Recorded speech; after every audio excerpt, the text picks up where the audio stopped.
우리 예수님이 태어나시면서 호적하라라는 이야기가 성탄절 이야기와 묶이잖아요.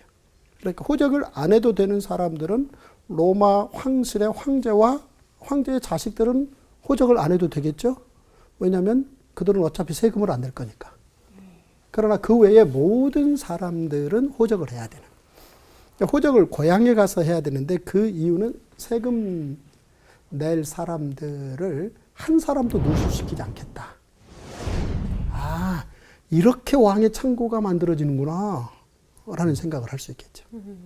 이제 그런가 하면 예수님이 탄생하시고 3년 공생애가 거의 막바지에 이르러서 상당한 3년의 그 성과가 무르익을 때, 그러니까 다시 말해서 우리 예수님이 하나님 나라 이야기를 농부, 어부 가리지 않고 가르쳤는데 그들이 어렵다라고 피한 게 아니라 그들이 다 송두리째 하나님 나라를 받는 거예요. 제사장 나라를 기초로 한 하나님 나라 이야기를 송두리째 받고 예수님에게 더 듣고 싶고 예수님과 그 하나님 나라의 꿈을 더 꾸고 싶고 그래서 이들이 수천 명, 수만 명이 모이는 거죠. 자, 이걸 바라보는 이제 대제사장 세력들은 마음이 편치 않았죠. 그래서 오히려 이제 그들이 그 수많은 예수님의 주변 사람들과 예수님의 사이를 좀 벌려놓고 싶은 그런데 방법으로 세금 문제를 들고 나온 거죠. 그래서 수많은 사람들이 다 지켜보는 가운데 우리 예수님에게 바리새파 쪽에서 질문 툭 던집니다. 로마에 세금 내야 됩니까? 내지 말아야 됩니까? 바삐 일해서 거기에서 얻어들인 수입을 세금으로 거의 다 바쳐버리거든요. 그러니까 이 세금 내는 게 너무 눌려있는 화입니다. 근데 이걸 세금을 내라라고 가르친다면 상당히 많은 예수님을 따르는 사람들이 예수님에게 들을 이야기 별로 없다. 로마 편드는 저분하고 같이 갈 이유가 없겠는데 그러면서 사이가 멀어질 거고 만약 세금 낼 게 뭐 있어? 우리는 하나님의 일을 하는 사람들이야. 그렇게 되면 어떻겠죠? 로마가 기다렸다는 듯이 세금 저항 운동을 펼치는 예수를 가만둘 리가 없죠.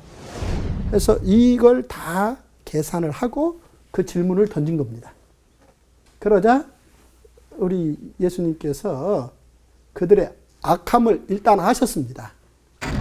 그들의 악함을 아시고 이르시되 외식하는 자들아 어찌하여 나를 시험하느냐 이 선에서 끝낼 수도 있죠. 쉽게 말해서 그냥 저리 가. 그만 얘기하자. 이렇게 잘라버릴만 하잖아요. 근데 그들이 의도하는 바가 뭔지를 꼬집어서 말씀하신 후 그 다음에 말씀이 야 그래? 그러면 세금 낼 돈을 한번 가져와봐. 그러자 한 데나리온을 가지고 옵니다. 그걸 들고 오니까 이제 예수님이 야, 요 동그라미에 이 동전에 누구 그림 있는 거냐? 근데 율리우스 카이사르입니다. 줄리어스 시저가 시장까지 지배한다라는 그런 의도로 이 동전에 자기 얼굴을 새겨 넣기 시작한 겁니다. 그러니까 율리우스 카이사르입니다. 그래? 카이사의 것은 카이사에게, 하나님의 것은 하나님에게 이렇게 딱 잘라놓는 거죠. 제국의 이 외투 혹은 이제 제국의 핏줄로 한번 비유를 해보면 이를테면 원구 씨, 예. 제국의 외투는 뭐라고 보면 되겠습니까? 외투요? 제국의 외투. 제국의 외투가 필요할까요? 영토를. 군대. 군대. 파병도 하셨다며요. 예, 예. 외투는 안 입어가지고. 제국의 외투는 군대. 자 그렇다면 제국의 외투가 군대라면 제국의 핏줄은요? 돈. 예스. 세금. 화폐입니다. 화폐. 제국의 화폐. 이게 그렇게 중요한 거죠. 네.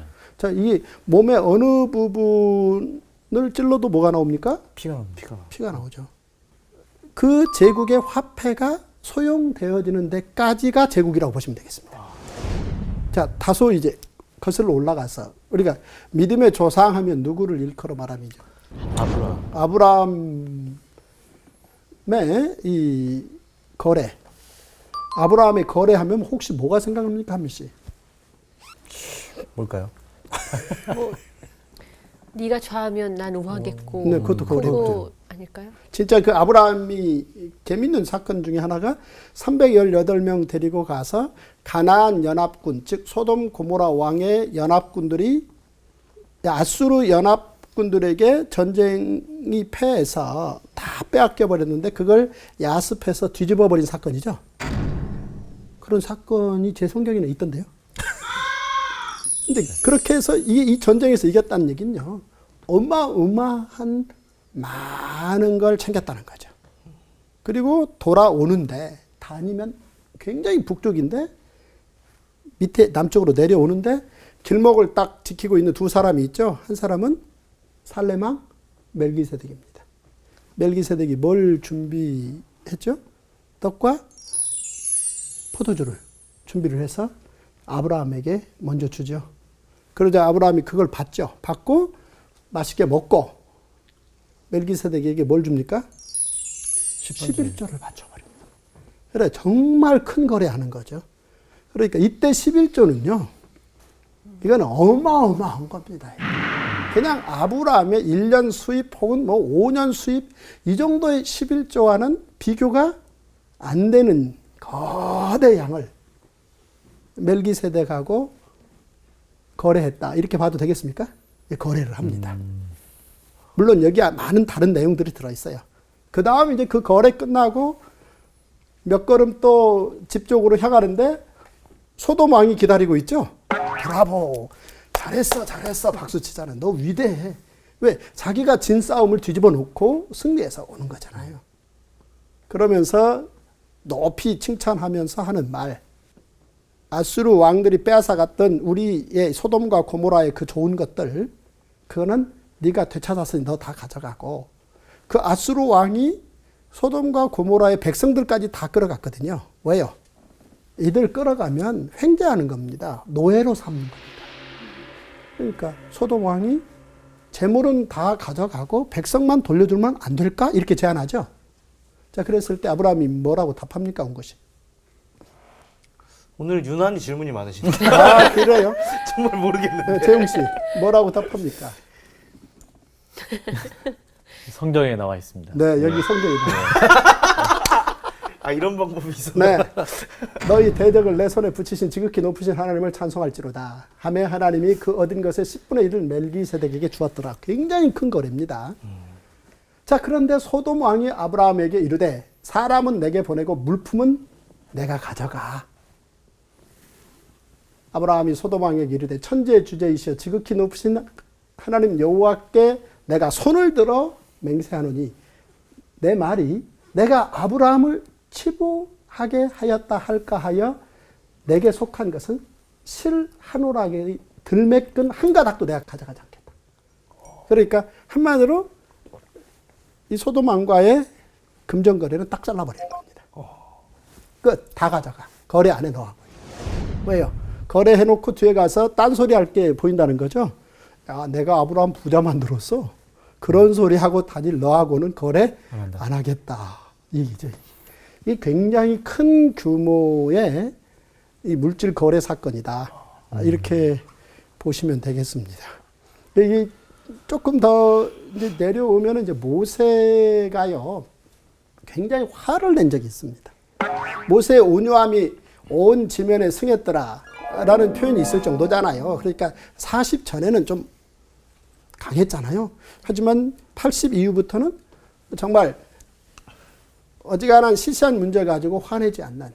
그래서 우리 하나님 보시기에 불평, 불만, 투성이인 사람들하고도 눈높이 해서 출애굽을 이끌어낼 수 있는, 그리고 제사장 나라를 세울 수 있는 대단한 분이었잖아요. 그런 모세가 한 번은 너무 화를 낸 적이 있습니다. 그 이유는 바로 이 가데스 바네아 사건 이후로 이제 40년 동안 광야 생활이 결정된 상황에서 앞으로 남은 40년의 이 광야 생활을 위해서 지도자 모임을 소집했습니다. 한 250명 정도. 그런데 거기에 참여해야 될 두 사람이 안 오는 거예요. 그러면서 어떤 반응을 보이는 거니?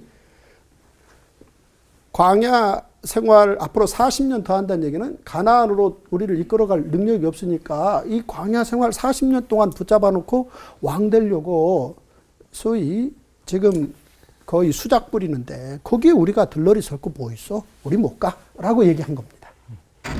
스스로 우리 위에 왕이 되려 하느냐?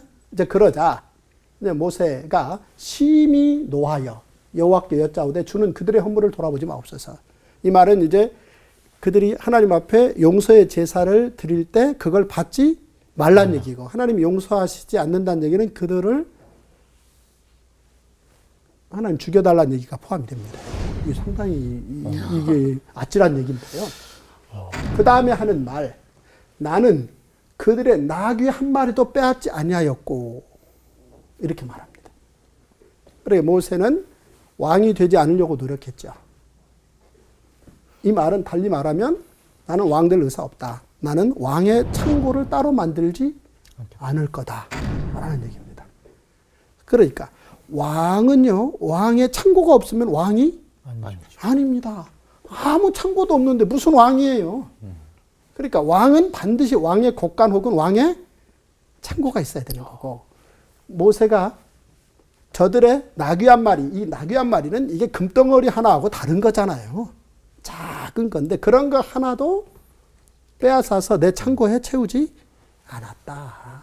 이제 조금 더 내려가 보면 그러면 이제 하나님은 사무엘을 통해서 왕의 창고라는 게 어떻게 만들어지는 건지 설명을 하는 장면이 나옵니다.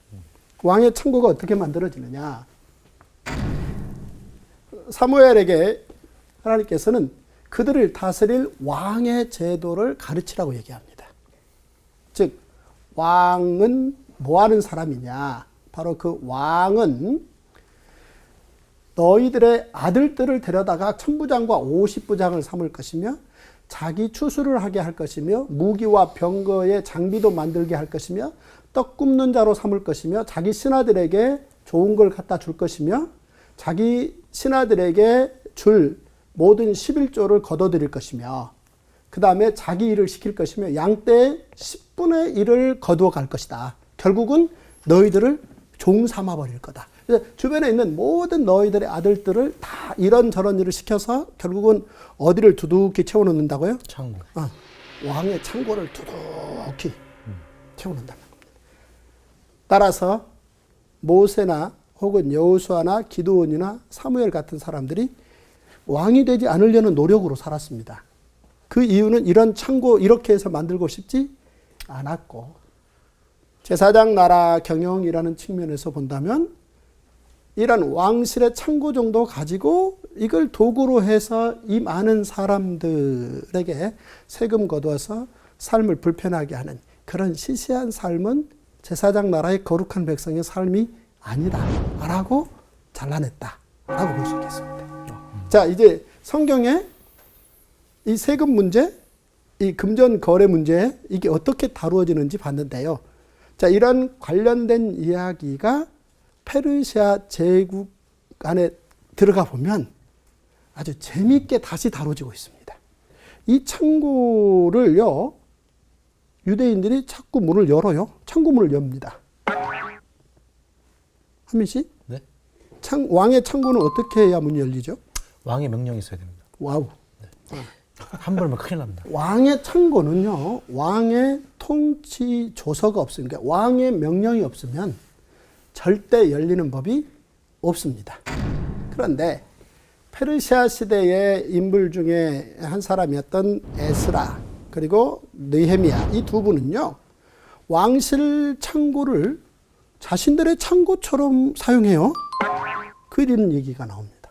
어떻게 그 페르시아 왕, 그 대단한 왕의 창고를 자신들의 창고처럼 사용하는가? 왕의 조서를 받아냅니다. 그래서 그 왕의 조서를 가지고 페르시아 왕의 창고를 도구로 씁니다. 자, 그 얘기입니다. 한번 들어보십시오. 여호와의 계명의 말씀과 이스라엘에게 주신 율례 학자요, 학자 겸 제사장인 에스라에게 아닥사스다 왕이 내린 조서의 초본은 아래와 같더라. 그러니까 에스라가 자기 책에 페르시아 왕이 내린 조서를 자기 책에 써놓은 겁니다. 왕의 조서를 써놓은 거예요. 그 내용이 뭐냐?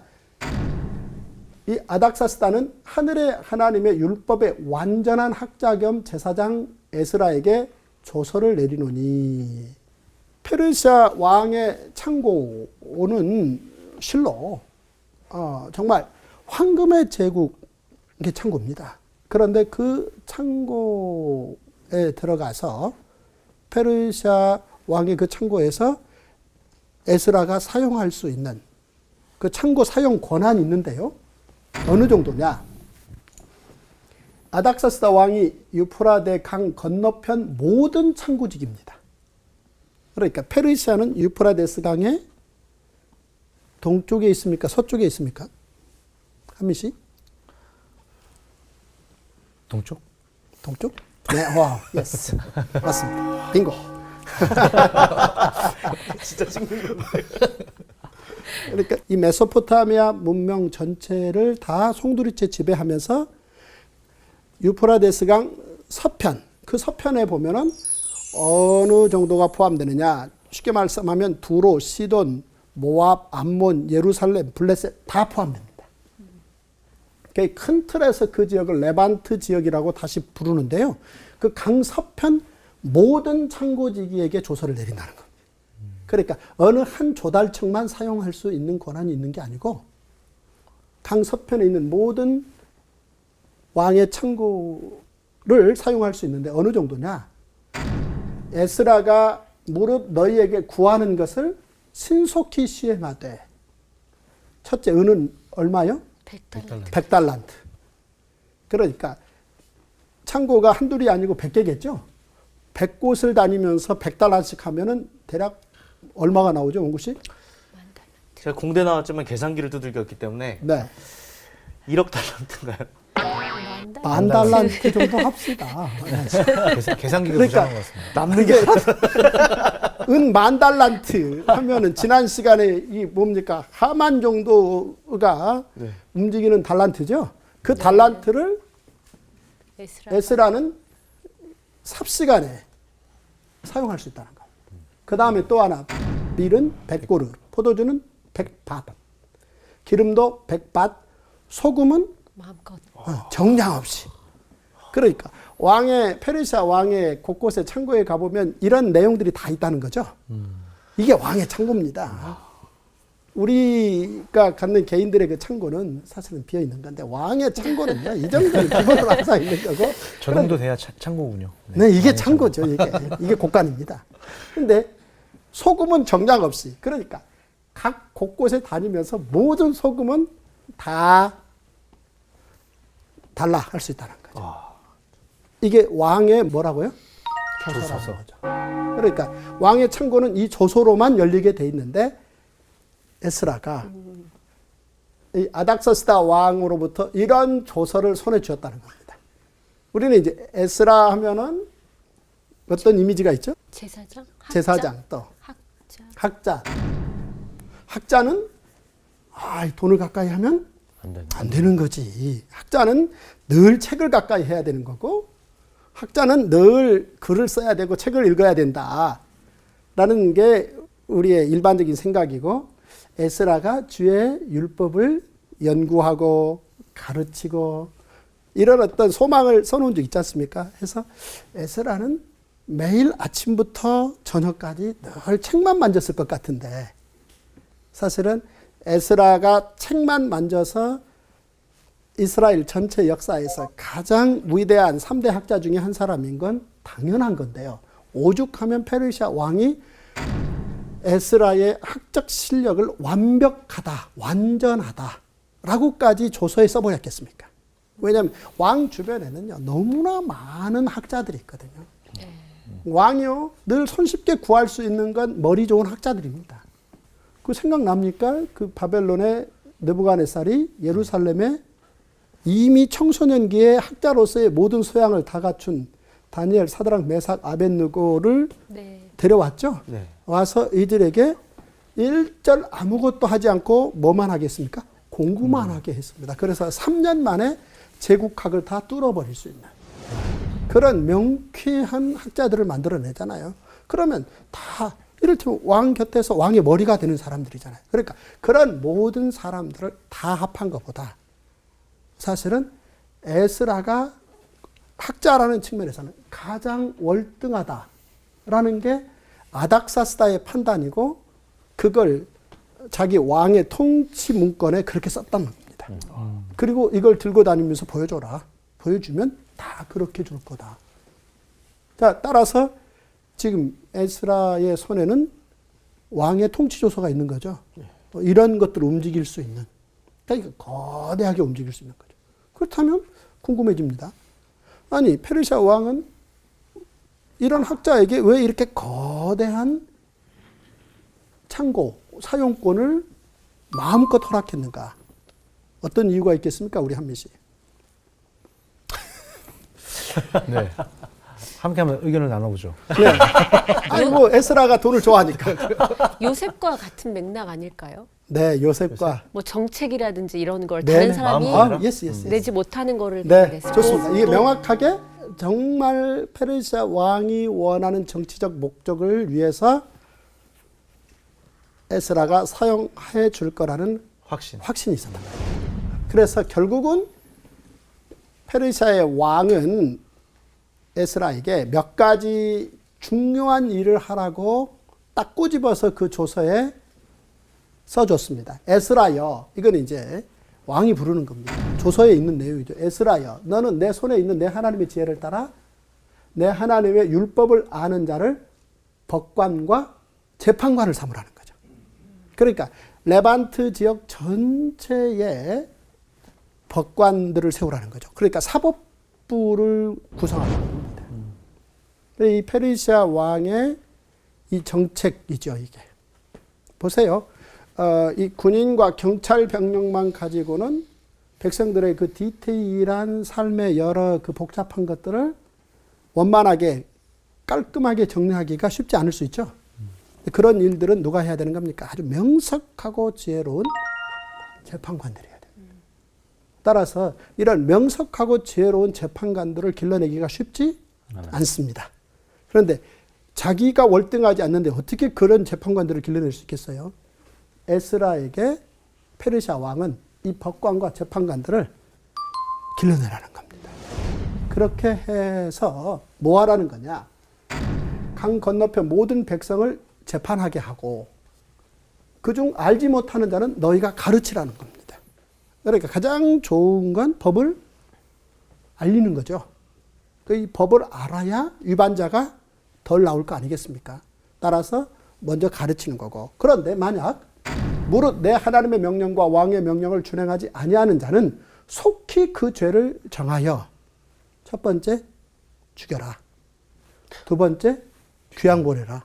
세 번째 가산 몰수해라. 네 번째 옥에 가둬라. 이 네 가지 일을 하게 하라는 거죠. 사형 권한까지 주는 거죠. 그 다음에는요, 추방시켜버리는 겁니다. 아니, 그 공동체에서 멀리 추방시킨다든지 아니면 그 재산 전체를 뭐 할 수 있다는 겁니까? 몰수해버릴 수 있다는 거. 아니면 일정 기간 옥에 가두어서 격리시킨다.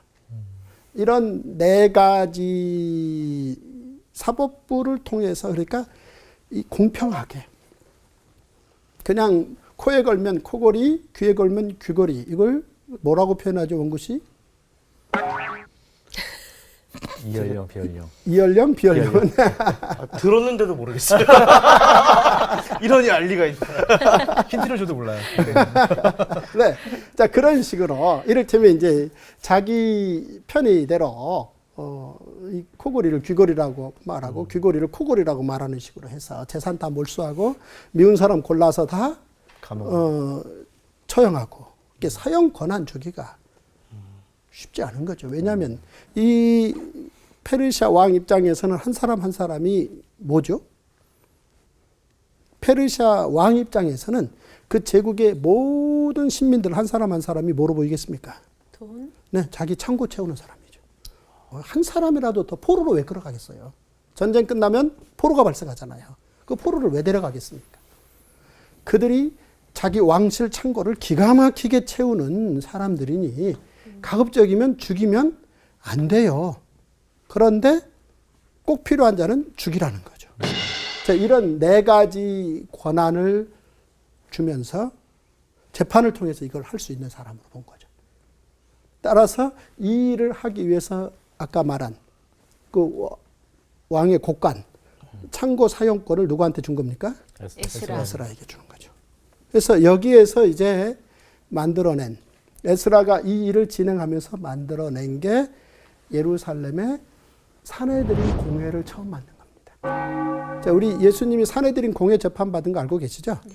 이거는 언제 시작됐는 거니? 사실은 로마 전에 헬라 전에 페르시아 시대에 바로 이 아닥사스다 왕의 명령을 받은 에스라가 예루살렘뿐만 아니라 레반트 전 지역에 이런 재판관들을 구성을 해서 그 공동체를 안정성을 기하게 이끌었다. 이 시작이 사내들인 공회입니다. 그리고 바로 이제 여기에 들어가 보면은 이 페르시아 왕 입장에서 에스라라는 아주 놀라운 법학자를 사용했다라고 볼 수 있는 거죠. 바로 이제 이 에스라가 예레미야가 그렇게 울면서 기대했던 극상품 무화과 열매 중에 하나였다. 이렇게 봐도 되겠습니까? 그러니까 기가 막히게 공부를 한 거죠. 이들의 아버지들이 바벨론 포로 시기에 공부를 많이 한 거죠. 그리고 자녀들에게 이 모세 오경, 이 법을 기가 막히게 가르친 거고, 이 법을 가지면 페르시아 왕이 봐도 페르시아 제국의 어떤 사회적 안전망을 법 시스템으로 구축하는데 이만한 좋은 효과적인 법이 없다라는 것을 페르시아 쪽에서 충분히 검토하고 인정해서 그 역할을 맡겼다. 이렇게 보시면 되겠습니다. 또 한 사람이, 즉 페르시아 왕의 창고를 마음껏 또 사용한 사람 중에 한 사람이 느헤미야입니다. 이 느헤미야의 직업이 뭐죠, 한민 씨? 뭐죠? 술. 술. 술. 오. 술 좋아하세요, 우리 재웅 씨? 아닙니다. 네. 이 직업이 술을 기가 막히게 다루는 겁니다. 자, 보시면 왕이 내게 이르되 내가 병이 없거늘 어찌하여 얼굴에 수심이 있느냐라고 이제 얘기를 했지 않습니까?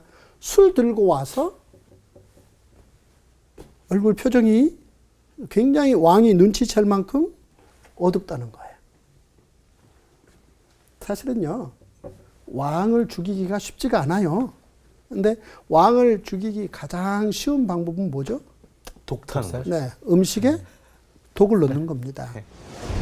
그 요셉이 보면 감옥에서 술 맡은 간원장과 떡 굽는 간원장 두 사람하고 일정 시간을 보내죠. 근데 왜 이 두 사람 다 지금 감옥에 요셉이랑 갇혀 있는 거죠? 왕의 의심을 받았어요. 둘 중에 하나입니다.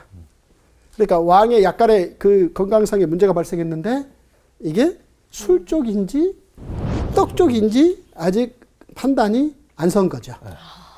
그래서 둘 다 일단 집어놨는데 둘 다 요셉은 다 잘 사귀었죠. 네. 근데 결국은 어느 쪽이 문제였죠? 떡 떡, 같은 떡. 거는 떡 쪽이 문제였던 거죠. 자, 그만큼 사실은 떡 쪽이든 술 쪽이든 왕을 그 자리에서 조용히 사라지게 만들 수 있는 그 직책이 음식입니다. 그러니 이를테면 우리 왕실에서도 보면은 그 왕의 음식이니 뭐니 이 전반적 이런 모든 컨트롤의 최종 책임자는 삼정승 중에 한 사람인 우의정이 그 일을 다 책임을 집니다. 굉장한 역할을 하는 거죠.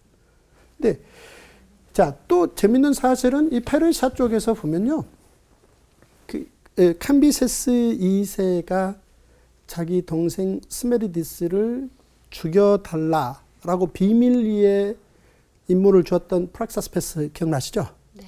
이 프락사스페스가 그 일을 해줬어요. 그러면 고맙겠죠? 안 고마울까요? 그건 고마운 네. 겁니다. 그거는 그냥 정말 고마운 겁니다. 그런 고마운 그 프락사스페스에게 해준 게 뭐냐면 그 프락사스페스의 아들을 캄비세스가 자신의 술 맡은 관원장으로 임명해 줍니다. 그만큼 술 맡은 관원장이라는 직책은요, 이거는 뭐 굉장한 자리인데 바로 느헤미야가 그 자리에 올라갔다는 거죠. 거기 올라갔다는 얘기입니다. 이 왕 입장에서는 절대 신임만한 거죠. 그런 상황에서 이제 이 포도주를 갖다 바치는데 뭔가 의심이 가는. 그러자 왕이 야, 너 얼굴에 수염이 뭐야? 너 아무 걱정이 없잖아. 근데 왜 그러는 거야? 그러자 그때 내가 크게 두려워했다. 크게 두려워했다는 얘기는 이거는 그만큼 자기가 얼굴에 근심을 보인 게 자신에게 뭐가 될 수 있다는 겁니까? 화가. 큰 위험이 될 수 있다는 거죠. 왕 입장에서는 어떤 식으로건 불순하게 보고 바로 거기에서 그 경호원들에게 의심스럽다라고 한마디 하는 순간 느헤미야는 그냥 끝나는 겁니다. 자, 그런 위급한 상황에서 일단 느헤미야가 왕이여 만세수를 하옵소서, 이 술자리에 아무 이상 없다는 거잖아요. 그러면서 이제 곧장 서둘러서 내 조상들의 묘실이 있는 성읍이 황폐하고 성문이 불타사오니 내가 어찌 얼굴에 수심이 없사오리까, 이렇게 답합니다. 근데 전체 맥락에서 보면 아니 자신의 나라 자신 민족의 어떤 성읍이 불탔고 성문이 회파되었다는 게 이게 이 순간에 답이 되나 싶잖아요. 그런 의심이 안 드세요, 한민 씨? 이게 지금 연결의 개연성이 됩니까, 이게? 문맥상 안 맞는 것 같습니다. 왜요? 이게 무슨 얘기입니까? 왕 입장에서. 야, 좀 황당하다. 무슨 얘기야, 그게. 딱 이럴 때 이제 대답할 수 있는. 그래서 어쩌라고 이렇게 말할 수 있는 거죠. 근데 왜 이런 얘기를 한 겁니까? 이런 얘기를 하자 바로 왕이 내게 이르되 그러면 내가 무엇을 원하느냐. 아니, 이 얘기를 듣고 왕이 뭘 원해? 라고 얘기했다. 그러면 이 얘기가 힌트가 들어있는 거죠. 성문이 불탔다. 그래서 이게 나는 근심이다. 이게 왕에게도 통할 뭔가가 들어있다는 거죠. 그게 뭐겠습니까? 창고? 오, 예스. 비슷해요. 아, 이 얘기는요. 보세요. 그 페르시아의 왕 창건자인 키루스 2세가 유대인의 최초의 총독 스룹바벨에게 성전 기명 5,400개 손에 들려서 예루살렘으로 보냈던 거 생각나시죠? 네, 나실 거예요. 네. 그 다음 이제 에스라에게 얼마 전에 에스라에게 그 많은 그 왕의 내탕고를 사용할 수 있는 권한을 해서 보냈던 거죠. 네. 자, 그 말은 페르시아 제국의 지방화 정책이 진행되고 있긴 하나 아직도 큰 성과 거두지 못하고 있습니다. 이 얘기도 포함됩니다. 그러니까 페르시아 왕 입장에서 자기 페르시아 제국이 전 지방에 뭔가 경제 거점 도시화 하려고 하는 이런 정책의 성과가 미진했다는 얘기를 지적한 거잖아요. 이 얘기를 들은 페르시아 왕이 그래? 그러면 한번 네가 가서 해볼래? 이 얘기가 되는 거죠. 그러자 그러면 총독 자리 주세요. 라고 얘기한 거죠. 제가 가서 그런 부분을 확실하게 해놓겠습니다. 그리고 이제 총독 자리를 맡았는데요. 그 다음에 이제 느헤미야가 하는 말이 강서편 총독들에게 내리는 조서를 내게 주사 그들이 나를 용납하여 유다에 들어가기까지 통과하게 하시고 또 왕의 삼림 감독 아삽에게 조서를 내리사 그가 성전에 속한 영문과 성곽과 내가 들어갈 집을 위하여 들보로 쓸 제목을 내게 주소서. 자, 이게 무슨 집 한 채 짓는데 소용될 들보가 아니고 그 많은 들보. 이건요. 집을 짓는데 이게 이 나무 하나 기둥으로 갖다 세우려면 그 나무를 몇십 년 키워야죠. 잘라서 제목을 만들려면 수많은 손이 들어가잖아요. 이런 대단한 나무 제목들이 왕의 창고에 가득하다는 거죠. 그걸 지금 느헤미야가 어떻게 하겠다는 겁니까? 내가 쓰겠다. 그거 내가 다 갖다 쓰겠다. 그거 허락해라. 그랬더니 왕이 뭐 했다는 겁니까? 허락했다. 그래, 창고 써. 이렇게 됩니다. 그렇게 해서 느헤미야는 페르시아 왕, 그러니까 강서편 전체 총독들, 곳곳에 있는 그 수많은 그 왕실의 삼림 감독이 소유하고 있는 그 거대한 들보들을 어디로 다 날르겠다는 겁니까? 예루살렘으로 다 날르겠다는 거예요. 그렇게 가져다가 예루살렘을 거대한 거점 도시로 확보했다는 거죠. 그래서 이제 그 성이 완전히 준공이 되자 그 성 안에 있던 수많은 사람들이 뭐 기뻐했다라는 이야기가 있잖아요. 근데 그 다음에 이제 보면 이것이 얼마나 큰 성과가 있었는가라는 이야기의 한 대목입니다. 보시면 예루살렘이 페르시아의 완벽한 레반트 지역의 경제 거점 도시로 확보되고 난 후, 이를테면 이제 느헤미야가 써놓은 부분인데요. 그때 내가 본즉 유다에서 어떤 사람이 안식일에 술투를 밟고 곡식달을 나귀에 실어 운반하여 포도와 무화과와 여러 가지 짐을 지고 안식일에 예루살렘에 들어와서, 자, 여기에서 안식일만 빼버리면 딱 좋은 거죠.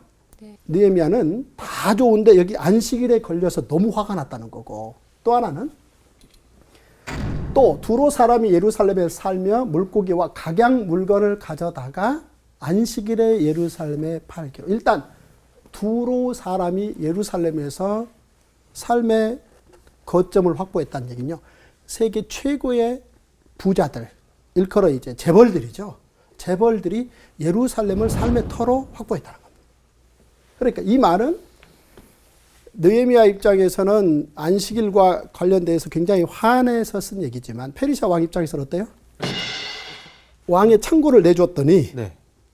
왕의 창고가 몇 배로 커지고 있는 겁니까? 아, 그 얘기입니다. 페르시아 왕의 창고가 어떻게 커졌는지. 즉 예루살렘이 이런 상황이라면 황폐한 상황에서의 페르시아에서 걷어갈 수 있는 세금과 그 다음 이 예루살렘 상황에서 걷어갈 수 있는 세금과 차이가 나요, 안 나요? 많이 나죠. 하늘과 땅 차이입니다. 그러니까 페르시아 제국 왕의 입장에서는 어마어마하게 예루살렘에 뭐를 발생시킨 겁니까? 세금을 발생시킨 거다. 그렇게 보시면 되겠습니다. 그러니까 세금을 많이 내는 것 그 자체를 느헤미야가 화내는 건 아닙니다. 이거는 안식일에 그런 문제를 하는 걸 화를 내는 거다. 이렇게 정리하시면 되겠습니다. 자, 페르시아를 황금의 제국이다. 자, 그렇게 우리가 불렀지 않습니까? 네.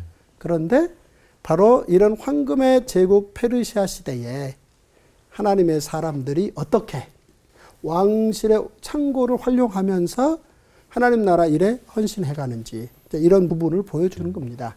풀은 마르고 꽃은 시드나 주의 말씀은 영원한데요. 우리 예수님이 보시면 이제 그런 표현을 합니다. 야, 공중나는 새를 봐. 다 누구나 보잖아요. 누가 먹이를 주는 것도 아니고 창고에 모아들이지도 않는데 잘 살고 있지 않냐. 여기까지는 쉬운 얘기죠. 그런데 그 다음 이야기. 너희 하늘의 아버지께서 기르시나니, 이 얘기는 굉장히 쉽지 않은 얘기인데 이거 믿게 되면 이제 대단한 이야기죠. 그러면 그 다음 이야기. 너희는 이것들보다 귀하지 않느냐. 이게 이제 하나님 나라 창고 이야기죠. 이렇게 성경에는 이렇게 제국의 창고 이야기, 하나님 나라의 창고 이야기, 충분한 이야기들이 들어있다라는 부분까지 살폈습니다. 다음 시간에는 이제 페르시아 제국을 마감하고 헬라 제국으로 가겠습니다. 여기까지입니다.